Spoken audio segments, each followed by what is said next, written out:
नमस्कार दोस्तों, मैं लक्ष्मी लोकगीत चैनल में आप सभी का दिल से स्वागत करती हूँ।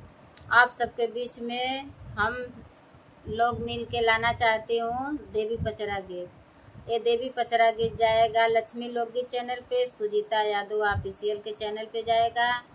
आप लोग ज़रूर हम लोग का सपोर्ट कीजिए। मैं माता रानी से निवेदन करती हूँ, हमारे भैया दीदी जहाँ भी हैं स्वस्थ रहें, मस्त रहें, अपना अपना काम में व्यस्त रहें और इसी में से समय निकाल करके हमारा भी सपोर्ट करें। और ये निवेदन है माता रानी से।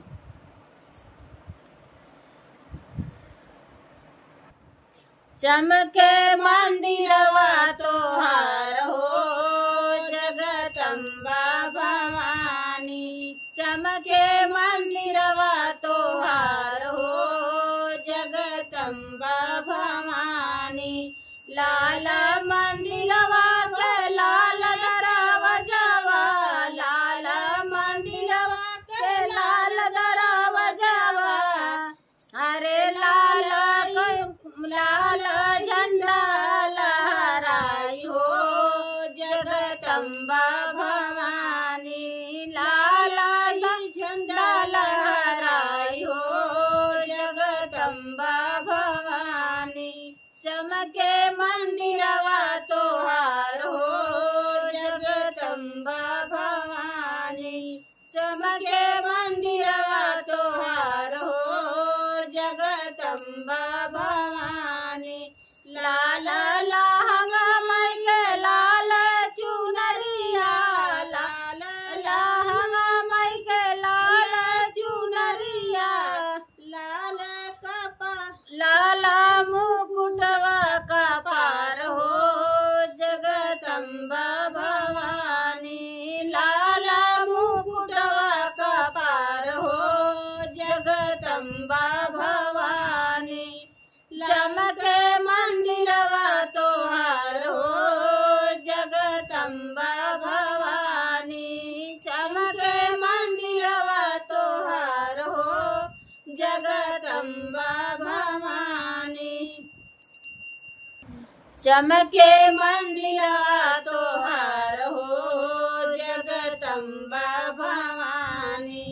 बड़ा निक लगे मैया शेरवा सवारी, बड़ा निक लगे मैया शेरवा सवारी, हाथवा में सोहे तलवार हो जगदम्बा भवानी, हाथवा में सोहे तलवार हो जगदम्बा भवानी। के ना चढ़वे मैया के ना चढ़वा माई के पान सुपारी, के ना चढ़वा माई के पान सुपारी, के ना चढ़वा गले हार हो जगदम्बा भवानी, के ना चढ़वा गले हार हो जगदम्बा भवानी।